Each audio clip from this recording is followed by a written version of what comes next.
What's up, Chiefs Kingdom, and welcome to the Arrowhead Kingdom Chiefs Cast Show. Big reminder that all Chiefs fans are invited to join us for game day. Visit arrowheadkingdom.org to learn more about the group and find your local chapter. Also, please make sure to like our videos, share this channel, and also subscribe and share these videos. That helps us out a ton. We are, of course, presented by Complete Weddings and Events, your leading provider of photo, video, DJ, photo booth, lighting, and day of coordination services. Visit them at completewedo.com. All right, so I'm going to start out with one thing. I am wearing orange tonight. This is not Hook 'em Horns orange, so don't get too excited. This is actually a show of solidarity for one Nick Chubb, who had a pretty unfortunate injury in Monday Night Football. Did you see that?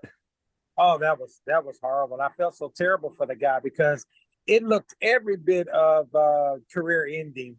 I mean, that leg bent all the way the opposite way. And through research, I found out that this is not his first time doing that to that knee. Like he had that injury in college. Yeah. I think it was 2013 or 15, one of those two. 15, yeah. 15. That's right. Yeah, it was 15. Yeah, no, he had essentially the same thing. And if I'm not mistaken, he tore ACL, MCL, PCL, which if you're keeping track at home and you're an AMP type medical fellow, I'm fairly certain that's about every single ligament you can possibly tear.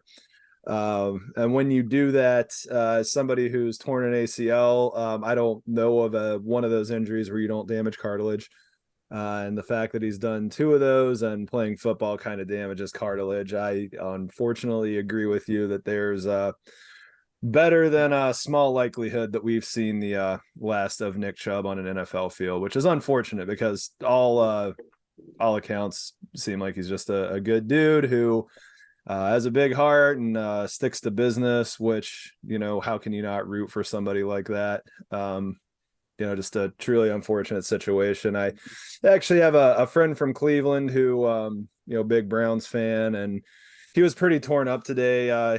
He's had the opportunity to run into Nick Chubb a time or two and just echoed everything that I just said. The word on the street's true. He's a good dude and easy to talk to and approachable. So totally thinking of Nick Chubb and the Cleveland Browns, who probably win that game last night and start the season feeling like they could possibly win the AFC North. But I imagine that's probably over as well because Deshaun Watson seems to not be a good quarterback in addition to not being a good dude. Exact opposite of Nick Chubb, really. He's I don't know. I think he's had one too many rub downs, but he's just not the same. Yeah, no, it's I also don't think that you can just not play football for that period of time and stay sharp. Well, the only person I know that did it was Michael Vick. His body was just not there. But he was way sharper than what Deshaun is when he came back off his two year hiatus. Michael Vick was in the pen and couldn't even work out. And Sure. Watson was very free, just going in and out of court. But, hey, he had football fields and trainers and coaches that can work with him. Yeah, you literally had everything. Right. Yeah. All right. Well, we had a football game on Sunday, and I'm assuming you watched that, and I'm assuming you saw how much red was in that stadium. Oh, those aerial shots were incredible. Those aerial shots was incredible. That was a whole lot of red for the blood of the Jaguars. Yeah, absolutely. Well, we had to hunt those big cats down and use those bows and arrows, and hey, sea of red. Yep. Red Kingdom. Yeah. So I definitely have to point one thing out. This was our Arrowhead Kingdom takeover game. So I have to give a big shout out and tip of the cap to Catherine, Will, and Doug for putting an awesome event together. A couple other names that I know were down there. Lisa from Jacksonville, our chapter down there, also put a ton of work into that. And I know that my friend Pam and her husband Mike, who grew up in Kansas like I did and spent a little bit of time in Milwaukee, put a lot of work in. I know there's countless other people that I've never met that did a ton of work. I mean, it's really too many people to name, and I'm not even gonna Yeah, it's a try to whole do lot of justice. I'm groups. just gonna talk about the ones that I worked with. Yeah, and some that I knew. The 142.2 decimal group was down there. Shout out to Charlie Edgerton, goes by Chuckles, Yep. does great t-shirts. Chiefs or die. Yep, they The showed up and guys with showed the out. vest. My guy War Chief Fly, Fidel Blocker, who Yep. is over that deal. They were down there deep, and they got chapters all down there as well. So, Yep. I mean, hey, y'all, the kingdom is coming. Thy kingdom come. Yep, absolutely. And Thy will be done. absolutely. I check out the Arrowhead Kingdom Facebook page. You'll see a ton of awesome videos from the pool cabanas. We had a couple of those. I mean, it was just a true masterclass of event organization, and really just a repeat of the vision that Doug Morris, the founder of Arrowhead Kingdom, put together back in 2019 when they painted that stadium red back before we had all of the stuff that we have as Chiefs fans, like all these banners and things that we have behind me. So again, yeah, just awesome job, folks. Loved seeing the vision that I, got to sit by the sidelines and watch come together. It just looked awesome. So awesome work there. And then even better, we went out to Jacksonville, and a team that many of the national media are calling to be a potential AFC championship team that made this an important game. The Chiefs have hosted the last 5 of those. Losing to Jacksonville, let's just say both of those teams do meet in the AFC championship. That was for determining where this game's going to be played.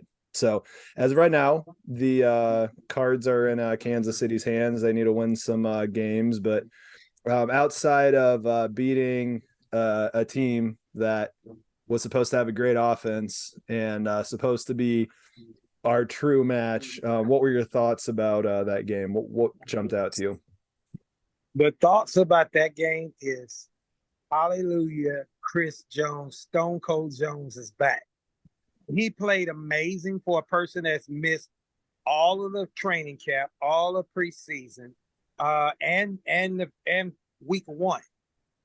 He did a great job, and I do understand why. I hope he keeps that energy up, because we know that he's auditioning to get paid elsewhere, and at least he gives us a time to part fairly away from him and be like, okay, go get yours. And I think a lot of the kingdom would be very happy if we get that back-to-back Super Bowl win in Vegas. Then we'll say, hey, the guy did his job. We wish him well. You were great, buddy, because with 3 Super Bowl rings, we have room to play around the other year or 2 before Kelsey retires. So we want to get it. But what else stood out to me is that Sky Moore looked good. He looked pretty good. He didn't get that many targets, but the targets that he got, plus that touchdown, was sweet. So you never know what it is. I was proud of Tony's bounce back. He didn't get his targeted as many times as he did in week 1, but he looked like a man on the mission and ready to actually play. So I give him to about week. Well, he should come alive in week 3 against Chicago, to be honest with you. That's the game to really get all your rust out and your kinks out. So I think he's gonna do well with that one. But yeah, Kelsey looked a little rusty, and yeah. I'm thinking that he had. I'm thinking that bruised knee bone was still kind of bothering him a little bit. So I look for him to return in raw form next week. I think that's a game, Chicago, that he's going to iron out all the kinks and flush out a lot of the rust. And I think he'll do great. So yeah, but overall, I was always proud of Showtime Mahomes, the Magic Man, Magic Mahomes. I affectionately call him Postseason Pat. Postseason Pat. There you go. Postseason Pat, man. those guys right there, man. He always does a good job. Now, Richie James, I'm just waiting for him to wake up because he's better than what he's been playing these last 2 weeks. Hell, in preseason, he looked a whole lot better. Yeah. He kind of made me feel like, damn, we should have let him go to Carolina and keep ISM, you know? Yeah, for sure. No, I definitely have to say that doinking that punt was not a good look. I understand the sun's in your eyes, but if you can't see the ball, get out of the way. I mean, that's just it. That's common sense, you know? Yeah. Just get out the way and let it bounce on. Yeah, no excuse for that at all. So positives for me, I would say in order. Chris Jones looked like he hadn't missed a step. I mean, you would think the guy played all of the preseason the way that he got into the backfield, and that's just an extension. Our defense is good. Our defense is good. Great. I was watching First Things First, the Nick Wright show, and his line was by every metric that you would follow, they're a top 5 defense. They're a top 5 defense. And they're a top 5 defense playing against 2 teams that everybody expected to light up the scoreboard, and they've held an average of what, 15? That's right, under 15. So it was 14 points for the defense game 1, 9 points for the defense. So yeah, 13 points, 11 and a half is what it would be. I used to be really good at math. I'll just point that out. Yeah, and that's incredible. Yeah. Because not only Chris Jones, but I look at people like Mike Dana. He's been balling since week 1. No one's giving him his props, but I'm like, y'all, look at this guy. He is playing his heart out. Nick Bolton. I mean, damn, the Thunderbolted, as I call it. You know, yeah. He's been playing great. I love the look of our secondary. I like Joshua Williams. I'm a huge fan of his because I'm rooting for him because he kind of came from a real low grade school, and to get drafted at pick 4, fourth round, is very impressive with the school he came from. I've actually been on that Fayetteville campus, and I've seen high school stadiums. Matter of fact, I've seen junior high stadiums better than that. You know? Yeah. And I'm like, wow, that's great. Chris McDuffie, he's playing much better this year. Like, he's playing with a lot of confidence. Jalen, is it? No, it's not. Yes, Jalen Watson. Yeah, it's Jalen Watson. Yeah, we have the 2 Watsons, Justin and Jalen. Yeah, Jalen Watson, 35. He had that big hit. Yes, he did. Yeah. Yes, he did. And I mean, and speaking of Justin Watson, flipping back over to the offense, I think Justin is a burner. Like, he's faster than I think people give him credit for. And I'm just like, hey, I love to see that guy run down the field. I just sometimes he'll catch it and sometimes he won't. I just think that him and Mahomes ought to get together and say, hey, whenever you go deep, just look for it because I'm gonna give it to you. You know? Yeah, absolutely. Mm-hmm. But I am still standing by my MVS. I think that he's our clear-cut number 1 wide receiver. I just wish he gets targeted more because he gets open, man. Like, when I'm watching the game, I'm like, damn, MVS he gets wide open. I think we should hit him more. I still like Rashee Rice. To me, he played okay, you know, but he didn't really do much, and I don't know why he wasn't targeted that much, or is Mahomes just out there running around saying, hey, I don't know. You know, Jawan Taylor, I'm on the fence with him. Okay, so we're getting into the negatives right now, and that was going to be the first point that I brought up. I mean, I think we have to start with. We have to start. Penalties for, let me double check the yardage on this. 12 penalties for 94 yards. Now, that goes back to the masterclass the defense put on, that the offense, or that the team as a whole, I know most of them were on the offense, but the team as a whole literally gave the Jags almost an entire football field. And if you throw Yeah. in, starting not on a punt that pins you on the 6-yard line, they gave them an entire scoring drive worth of yardage, and the defense still managed to hold them to 9 yards. But I mean, I just have to bring this up. Taylor, 1, 2, 3, 4, 5 penalties for most of that yardage. I mean, he had a false start. He had 2 holdings. He had Taylor. So a false start, 2 offensive holdings, an illegal formation, and another false start. So that whole thing that Collinsworth led the mob for the backing up too quickly. I mean, he needs to correct that.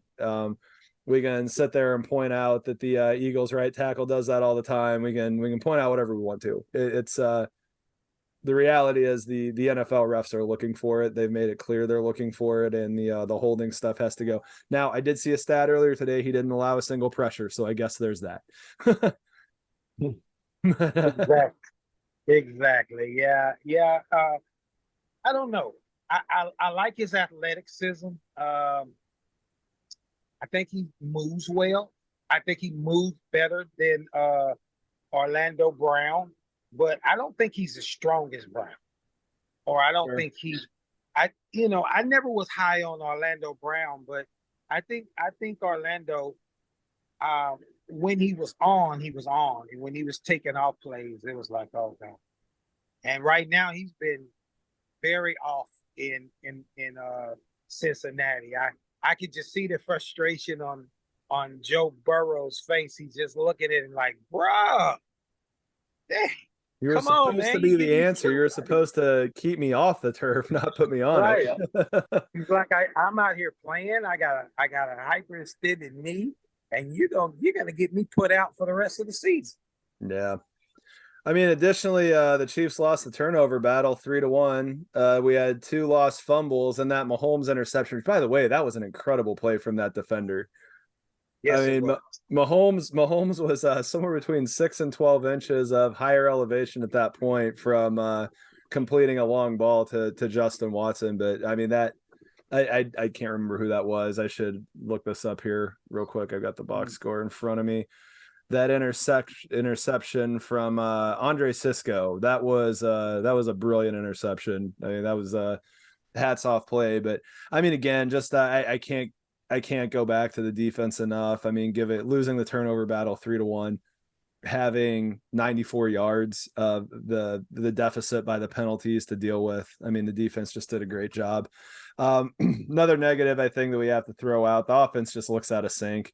I mean, we can pick out a bunch of things. Lack of chemistry with the receivers, Kelsey rust, the penalties, on right tackle in particular. Joe Thuney had a false start.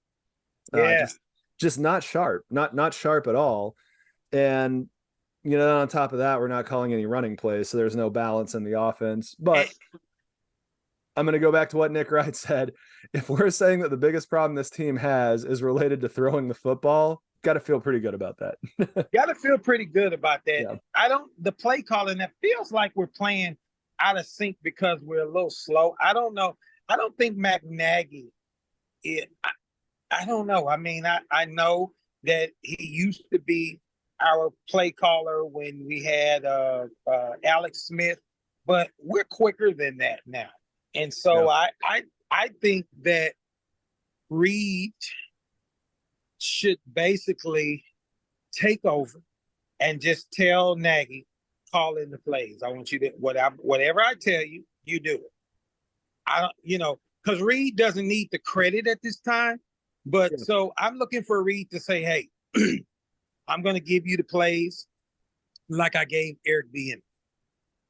But Eric Bieniemy is running the ball and moving the offense way better in Washington than Matt Nagy is in Kansas City. So that lets you know that Bieniemy is actually showing that he's a better OC, which he'll probably become the head coach of that organization, because I just don't see I don't see Riviera going past this year, especially with his health issues, and and Yeah. everything. So I think they're new ownership. They're gonna get rid of Rivera and promote Eric Bieniemy. All they have to do is go 9-8 or 10-7. Yeah. And even if they miss the postseason, that job is Eric Bieniemy's in the bag.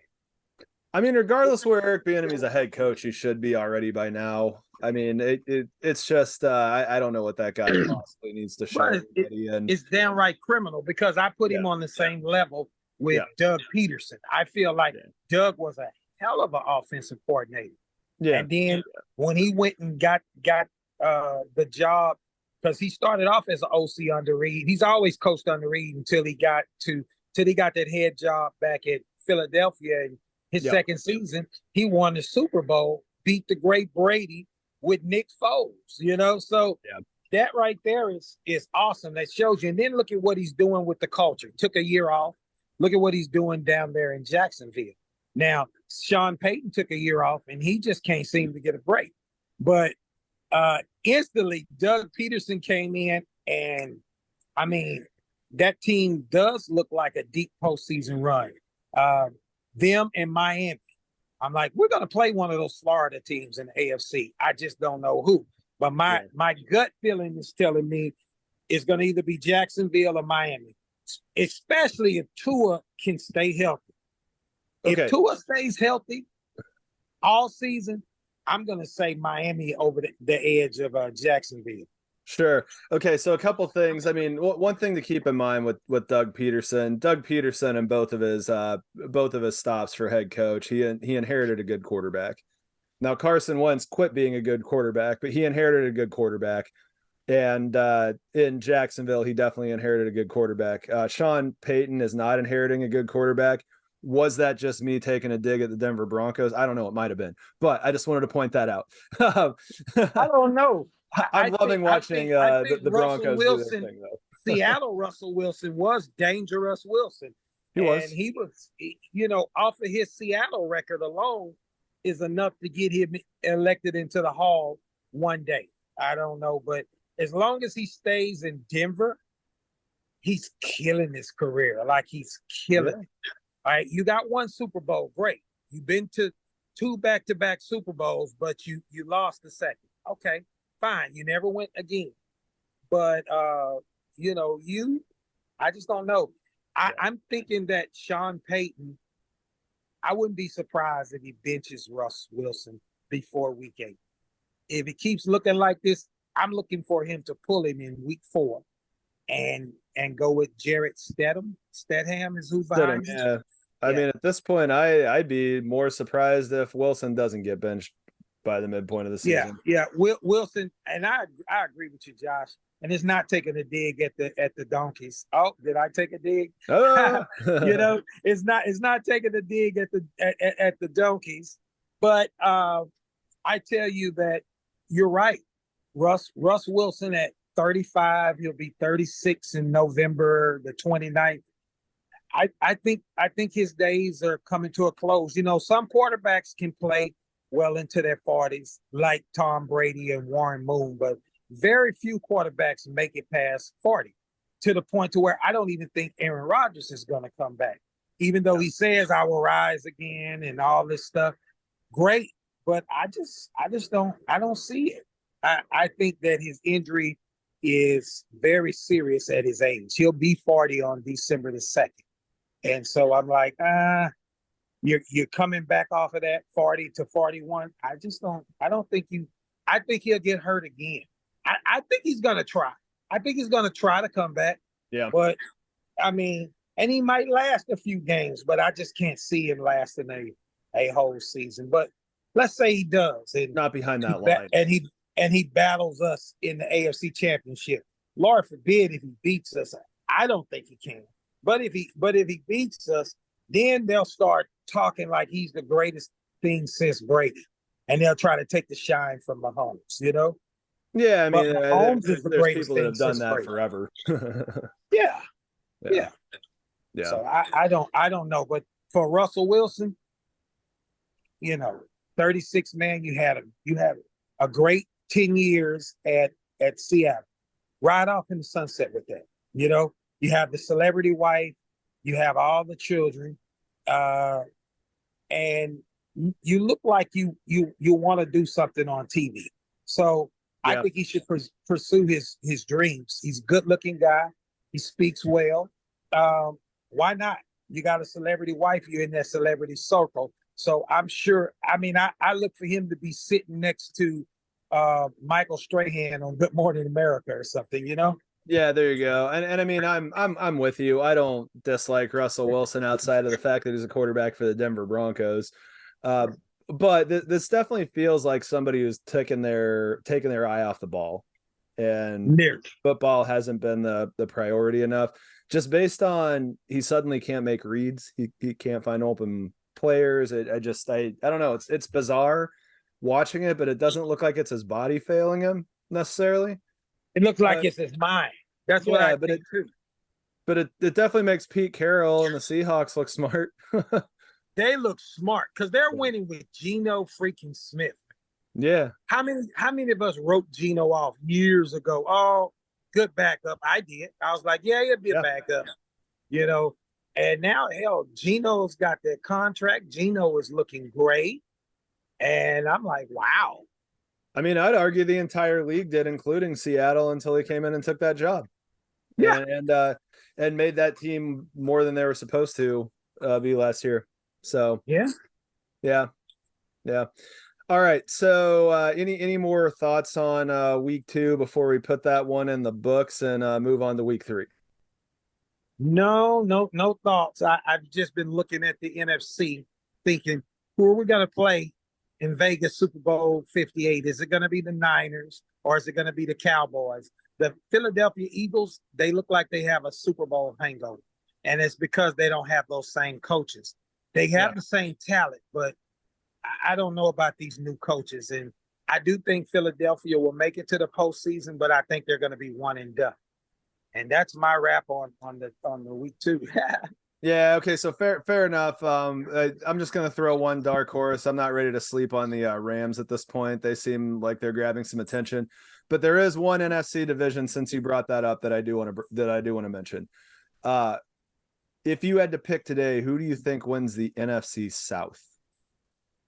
NFC South, Tampa Bay Buccaneers. You think? Okay.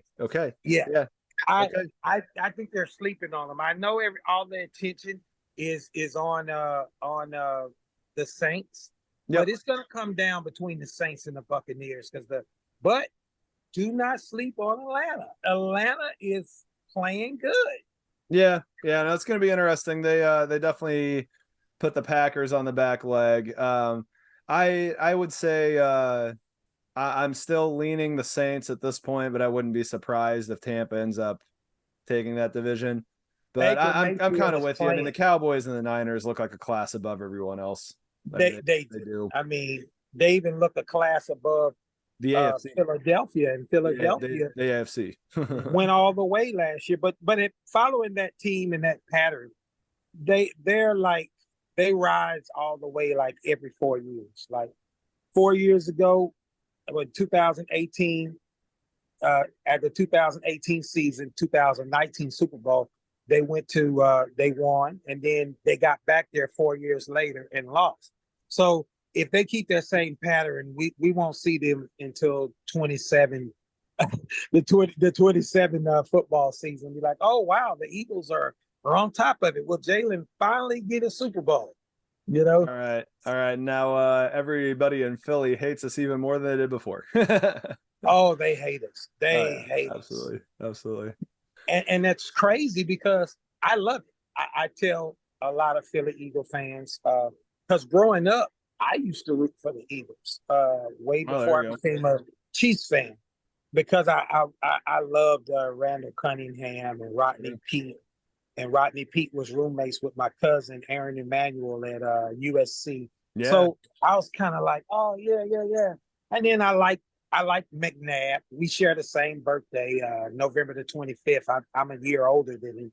But yeah, I'm like, I liked him. I liked him. I loved the Michael Vick show there. I was like, damn, Michael Vick is amazing. But it's all because of Andy Reid. Yeah. So I throw it in their faces. I say, hey, the reason why y'all will never beat us is because of the way how crappy y'all did Big Red Reed. and Big Red Reed is going to continue whipping you. And I always tell him, I say, if Doug Peterson gets to the Super Bowl, he's going to whoop y'all too if y'all play Jacksonville because of the way y'all did him. Mm-hmm. He's Reed Jr. That's my nickname for him, Andy Reed Jr. There you go. Yeah, no, understood. Completely agree with you. Okay, so we've got the Bears, week The 3, Bears. week 3 in Arrowhead. So going into the season as the schedule was coming out, that was the opponent that I swore up and down that I thought the Chiefs were going to be playing in Germany this year. Yeah, but I also understand that's a massive fan base, and I live close to Chicago, hour and a half north of Chicago. Oh, wow. That's a massive fan base, and you cannot take an Arrowhead game away that happens once every 8 years from that team. That's how I interpreted the scheduling move that the NFL made. And then I believe the word on the street was that the Chiefs organization got to protect a game, and that was the one they picked. And it's based on, and I'll tell you, based on looking at ticket sales, ticket prices, definitely understand where they were coming from there. In fact, I'm just going to bring this up here real quick. I'm fairly certain that is, if not the most expensive ticket. Well, okay, so they've gone down a little bit. For the home games, it looks like the Chargers are a little more on October 22nd. The Eagles are a little more as well, but that's it. The third most expensive ticket is the Bears game, and just based on the ticket exchanges that I'm part of, I mean it's definitely a box office game, even though the Bears suck. There's a polka song they play at Lambeau all the time. It's a polka song, and it's called "The Bears Still Suck," and it's about as appropriate of a song as I think we've had in the entire 15 years I've lived here. So the Bears suck. So what is your main key to victory for the game against the Bears? I'm just going to say mine is do not sleep on this team. Take this game seriously. Don't be looking at, week 4. The benefit that we have, I mean, the stat is that the next 6 teams that we play are combined 1-11. So there's not really anybody to look forward to. However, you have a handful of division games coming up starting week 6, 7, and 8. We have home versus Denver, home versus the Chargers at Denver. But you're not going to look ahead 3 opponents later. No. And at this point, without Aaron Rodgers, even though it is a Sunday night football game, there's no reason to look ahead to the Jets at this point. So I just genuinely hope that all of the lessons that we've learned in the first 2 weeks are being absorbed, and they're just really eye on the ball for week 3. And what are your keys?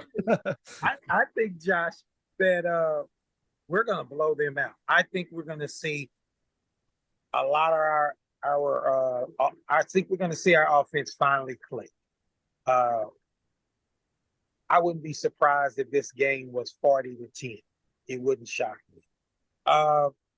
They have Justin Fields, but Justin Fields is not accurate. Justin Fields, he runs good, but how you gonna run on Chris Jones and Mike Dana and what's the rookie Azuma? Yeah, Azuma. Yeah, Azuma is good.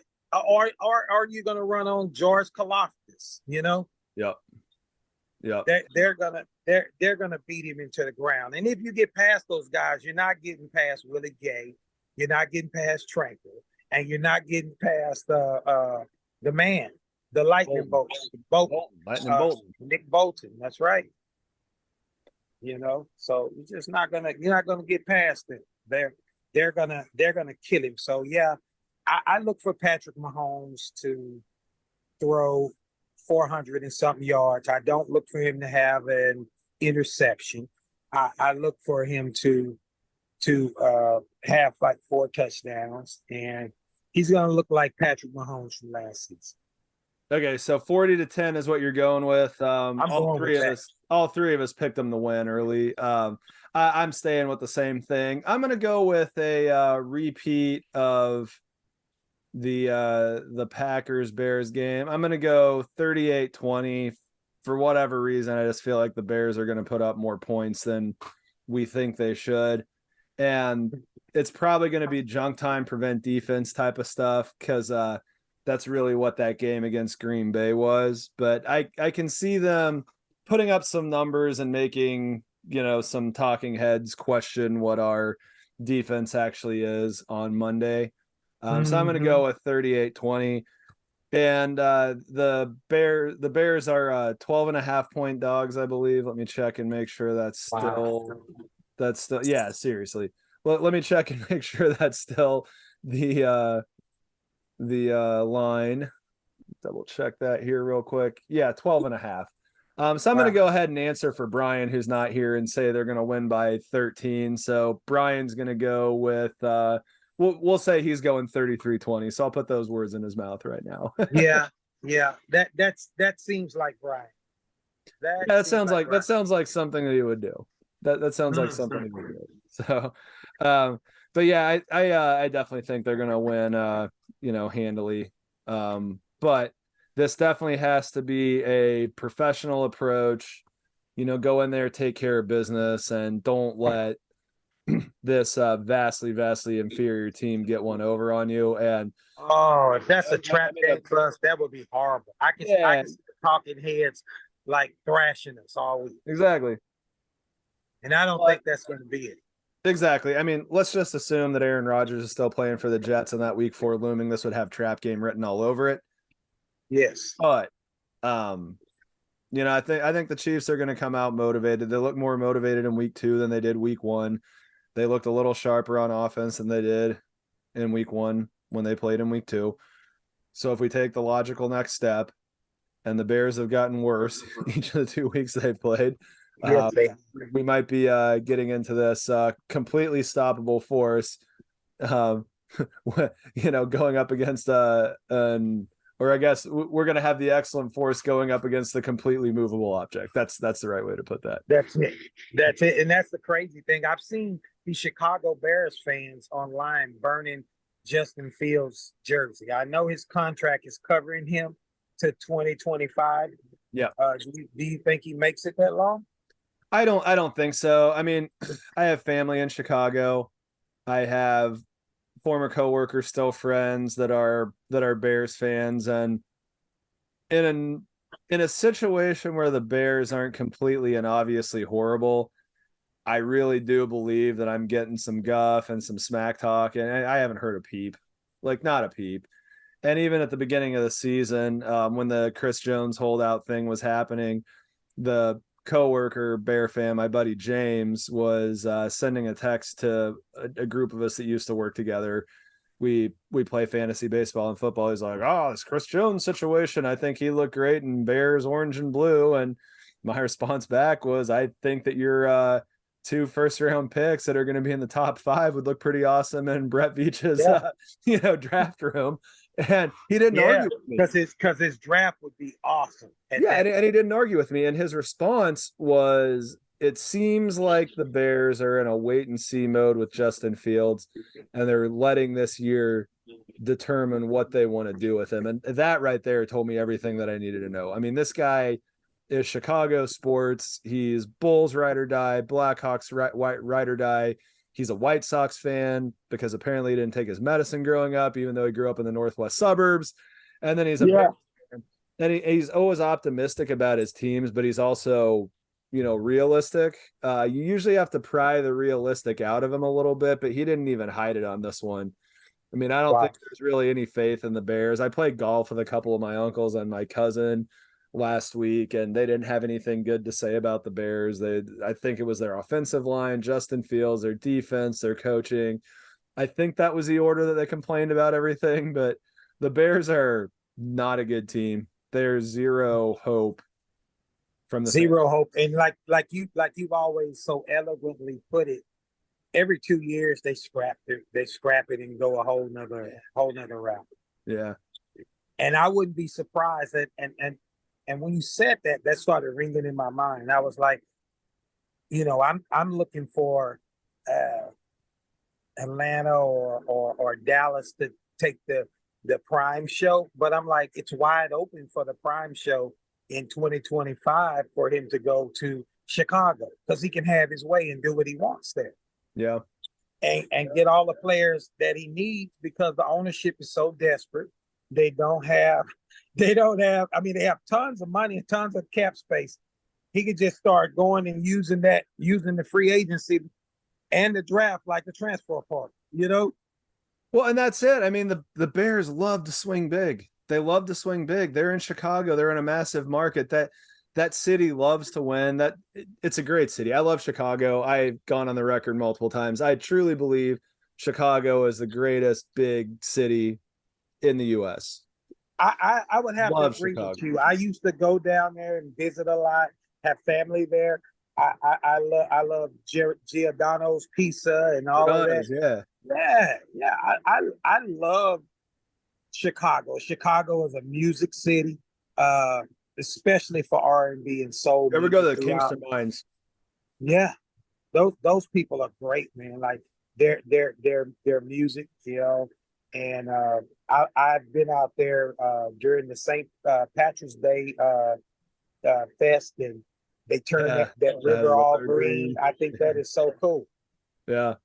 Yeah, no, Chicago's great. I love Chicago. I go down there often. You know, love that city. Love that city. And you know, I can't say that I have any love for their football team. And right, it's like nothing. Have they even been good in sports? Period. I mean, okay, Jordan left. That killed the Bulls. You know? Okay. So that's unfair. That's unfair. The Blackhawks won 3 Stanley Cups in like a 5-year period of time. I'm not going to look this up, but they did. So the Blackhawks did. They did. Yeah, and then the White Sox won a World Lovie Series. Smith took Chicago Bears to the Super Bowl in 2007. I was at that game in Miami. Correct. Yep. So the 2006 season, that was when Peyton Manning got his. The White Sox won the World Series in 2005. The Cubs won the World Series in 2016. Yes, they did. They have had some stuff there, but the Blackhawks have been the blue chip of that city. And the thing that's interesting is that the Blackhawks had this whole cursed history that didn't go back to the White Sox cursed history, but after the White Sox finally got the elephant out of the room, because they last won a World Series, and I want to say it was 1918. It was 1918. And then I want to say 1919 was when the Black Sox scandal with Shoeless Joe Jackson happened, and they didn't win anything until then. And it was it was them and the Boston Red Sox that had the long standing just lack of titles, but they had all the history, with the exception of the Cubs, because when you get to a century, really, what are we counting at this point? But the White Sox and the Red Sox got their curses lifted, within a couple year period of time. So it was the Red Sox in 2004, the White Sox in 2005. So they did it in consecutive years. And I want to say it was 19, 18, and 19 for the last, the Red Sox in 18, the White Sox in 19. Blow me up in the comments if I'm getting this wrong. I'm not looking this up. This is all just going by memory from being a baseball fan. But yeah, I mean, both Chicago baseball teams have won a World Series. So yes, they have. The Chicago sport, but the Bears, I mean, they made it to the NFC Championship game for the 2010 season, which was in 2011. That was the year the Packers won the Super Bowl. But it was Packers Bears in the NFC Championship game. That was the one where Cutler got hurt and didn't come back in. And every single meme that you could see around Wisconsin was Jay Cutler in a pink tutu, not wanting to come back in. And that team was never the same after that. No. And they've never gotten back. But I mean, they're the Oakland A's approach. The Oakland A's they tear their team down every couple of years, but it's because they don't have any money and aren't trying to find it, because they could find it, and they're probably going to when they move to Vegas here in a couple of years. Oh, I think so too. But the Bears, I mean, in a hard cap situation, they take big swings, and you would think that sooner or later one of these are going to work. But another analogy, I mean, the Portland Trail Blazers, every couple generations, they get a first pick and they pick Greg Oden over Kevin Durant. Right. Isn't that crazy? And before that, they picked Sam Bowie over Michael Jordan. And before that, they picked Bill Walton, who was the right guy, but you didn't know that his knees just weren't going to last. So they've never gotten it. And the Bears are the same. They've never had a quarterback. They've never had a quarterback. I mean, the closest to having a quarterback they had was Jay Cutler. And for the life of me, I cannot remember who wrote this article. It wasn't Bill Barnwell, but I want to say it was another guy during the Bill Simmons Grantland era with ESPN. they did this entire write-up about how after Jay Cutler left Mike Shanahan and the Denver Broncos, nobody ever did anything to develop that guy's game a second. No. And Cutler took all kinds of guff for being just not an approachable guy, this prickly character. And I keep forgetting that Cutler played for Denver. Yeah, no, he played. He was a rookie there, but he was only there like 2 seasons, and then they traded him off. I want to say he played for 3 or 4. Okay. Yeah, I want to say he played for 3 or 4, but he started Brandon Marshall. Both of them went to Chicago. They made it to the NFC Championship game, ran into the buzzsaw, bugaboo, Achilles heel, whatever you want to call it, that they never could get past in the Green Bay Packers, and they've not been the same since then. It's been an organization on its back foot, and it can't get out of its own way. You know, they had a draft pick they traded up for, and they picked Mitch Trubisky. And here's the thing. You can sit there and play the what if game and say that they didn't pick Patrick Mahomes, but I'm going to admit something to you that I've said publicly a ton of times, and I don't think that you and I have ever had this conversation. Where the Bears screwed up was not taking Deshaun Watson. That's right. Granted, hindsight's 2020, but I'll tell you that during that draft, I was Deshaun Watson over Patrick Mahomes. Right. I was Deshaun Watson over Patrick Mahomes. I'm not afraid to admit that. Patrick Mahomes is my favorite football player in history. But I was like Deshaun Watson. I know he wasn't a winner in college because his team sucked, but his stats were out the roof. Like, guy had like 6,000 passing yards. Crazy stuff. Exactly. You know? And he had like 60 touchdowns, like something like strange. I was like, yeah. And I didn't know. I was like, and I'll go on record. I tell everybody, I was like, which one would Andy pick? And I was thinking, Andy's probably going to go with Watson because Watson has won those 2 national championships. I thought it was a no-brainer. And I'm like you, I feel like if I was Chicago, there's no way I would have took Mitch Trubisky. Even if I wasn't that sold on Pat Mahomes, you go for the other guy that was just good coming out of college. You go for Deshaun Watson. You say, hey, I don't know what is all entailing with this Pat Mahomes, but I'm gonna go on and take Deshaun Watson off the board. Yeah. I think Deshaun Watson would have done great. And I don't know. I mean, he probably would have had some masseuses there, but I don't know. You know, I think they would have covered it up because he would have still been playing there. I think that he wanted out of Houston, so Houston was like, "Oh, we have this dirt on you. You know, let's put this out here." Yeah, who knows? I mean, there's no way to know anything about that portion, but I mean, good God. Deshaun Watson playing for the Bears probably changes their, fortunes, and maybe everything blows up the same way that it did in Houston. I have to think that it probably would. And honestly, just real talk, I think that probably blows up in Chicago quicker than it does in Houston. Yes. I really do. Because the Chicago media would have dug that up quicker and probably reacted a lot harsher. I mean, you're probably would have. Exactly. They probably would have. Yes. They probably would have. But I don't know. Who knows? Maybe he gets caught after it's a smaller number and he, gets in more trouble and has more retribution. I don't know. I mean, there's no way to tell any of that stuff, but the trajectory probably ends up the same. But I mean, an exciting Bears team for a short period of time probably rebuilds quicker than Houston's going to. I mean, I think so. And the Bears are at least a free agent destination.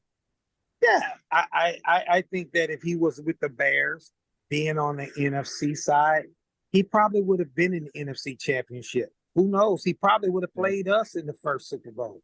Yeah, who knows? Who knows? But I mean, I just think about this. When Russell Wilson made it clear that he was looking to leave Seattle, do you remember the list of places that he / his wife were willing to go? They were willing to go Atlanta, I think Chicago, and See, I don't recall Atlanta being on there. I recall hearing Vegas. I recall Okay. hearing Dallas. I recall hearing Chicago, and I'm just going to assume that New York was part of that list. I don't remember that or not. Mm-hmm. And then Denver came up as one that they'd be willing to do. That one, I have no idea how they made it to the list. I'm guessing it became clear that none of the other places were an option. When I heard that entire thing, that list, what I heard is like, oh, you want to go to Dallas, and you're trying to get Jerry Jones to pick you over Dak Prescott. That was my initial reaction to that. Right. Uh, Right. Vegas made sense, except for why would you try to put yourself in the AFC West? And then Chicago is just it's a big city, and the fact that it was a big city in a diverse cosmopolitan city with all kinds of entertainment and things of that nature, Yeah. that made it make sense. And Very, very, very. how bad the Bears were could be looked past, right? So anyway, yeah, interesting stuff. A lot of what ifs, but Justin Fields looks like the latest victim of the Bears don't have a quarterback meat grinder misstep, whatever you want to call it. Maybe it's the curse of Ohio State. Who knows? I think They so can't because have a who pro has ever quarterback you stick. got a great point with the curse of Ohio State, because I'm trying to think whoever really made it out of Ohio State. There isn't one. There isn't I mean, one because there isn't one. The most recent try before him was R.I.P. Dwayne Haskins, who never really took off, and now CJ Stroud's the next iteration in Houston, he and does not impress me. I actually doesn't watched look the that part, game. man. Really He doesn't. doesn't look the part. Yeah, he Yeah. put up some good numbers, but he looked very uncomfortable out there. I'm like, Houston, y'all gonna end up getting rid of this guy after a while. Yeah. I know y'all know he's on his rookie deal, but I just can't see them picking up his 5th-year option. I I can't think they're either. gonna go. Yeah, And I there's a think question, where's he go? I mean, at that point, you're trying to Geno Smith it. yeah.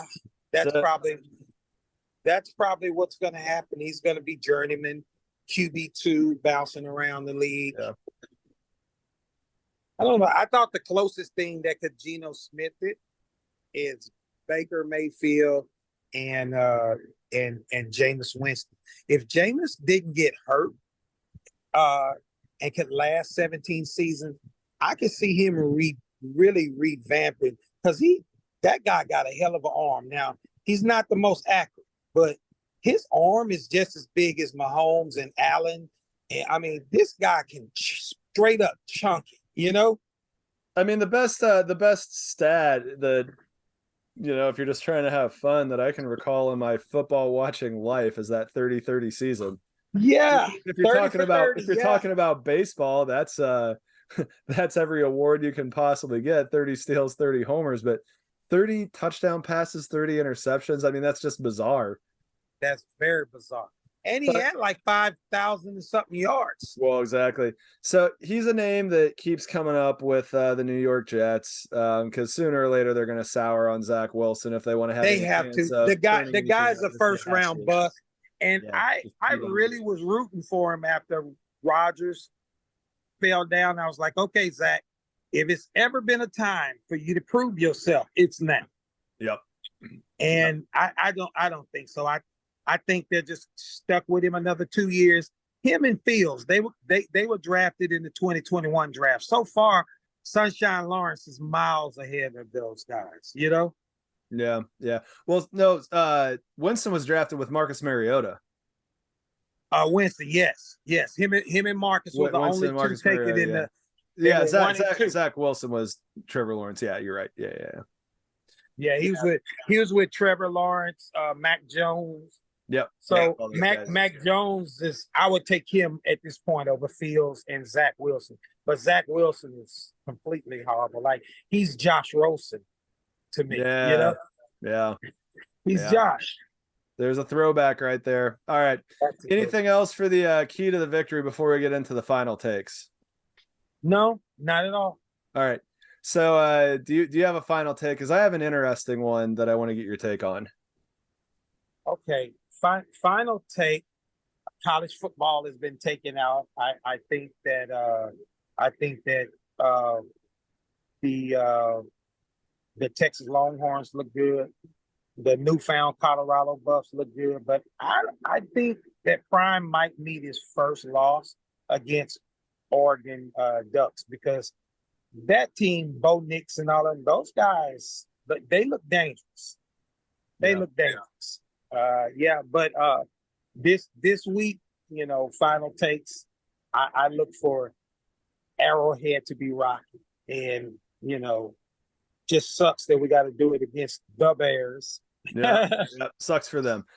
Okay, so I mentioned earlier I had a conversation with a Cleveland native friend earlier today, and he was talking about Nick Chubb, and the conversation brought up a piece of history, and I'm curious if you know about this. I can tell you that I certainly didn't, and unfortunately, things like this, I think, don't get brought up often enough. But apparently, there's some Nick Chubb cereal, and this guy was talking about eating Nick Chubb cereal and reading the side of a cereal box. And do you know the name Henry Chubb? Henry Chubb? No. Okay. Have you ever heard of Chubbtown in Northwest Georgia? Chubbtown? No. Okay, so I'm pulling up the Wikipedia page. Take that for whatever it's worth. If you Google Chubbtown, Georgia, it's like his last name, Chubbtown, Georgia. It says roughly the same thing. So I'm going to go ahead and take what I'm reading here as a truth. So history. Chubbtown was founded as a colony of free African Americans in 1864 by Henry Chubb. Chubbtown provided goods and services to white and black residents of surrounding areas. And Henry Chubb is a distant relative of both Nick Chubb and Bradley Chubb. And so in the 60s, antebellum, post-Civil War, rebuilding, whatever you want to call that, in Georgia, they managed to establish an African-American free community in Georgia. And that was Chubb's relatives. And so supposedly he's kept his eye on that, and the whole thing, he's a good dude, he's a professional, he's playing football, and he's got his eyes and heart on that, and raising money for that. So I didn't know anything about Chubbtown until earlier today, and that's definitely some U.S. history I'm interested in learning more about. Yeah, I'm interested in learning that too, actually. So that's my takeaway for the day. I'm gonna be going down a rabbit hole on that one. yeah. I kind of picture myself in the same thing looking at that, but I had no clue that Nick Chubb had a historical, or Bradley Chubb for that matter, had a historical lineage with something like that. So the more you know. Yeah, that is something. Yeah, I hate that for Nick Chubb. And if this was the last time we saw him play, I hope he invested well, and I hope he does something with Chubbtown in Georgia, since he's from Georgia. Him and Bradley. Even though Bradley went to school in Florida, but I mean, Florida's right up. Didn't he go Clemson? Or no, he went to NC State. NC State. NC State. Okay, yeah, Bradley Chubb, NC State. That's right, NC State. Yeah, so that's a good one. Yeah. So there we go. I mean, it just you think about stuff like that, and it just makes the Nick Chubb going down like that even worse. Yeah, no, it's crazy, but he's made enough money to, if he's invested well, that he could actually do something with that on a real estate side. Yeah. So anyway, well, hopefully we're back here the same time next week talking about the epic beatdown. I really hope it's not a close game. Got all the faith in the world. This is going to be a win. But that's right. Until next week, go Chiefs. Chiefs.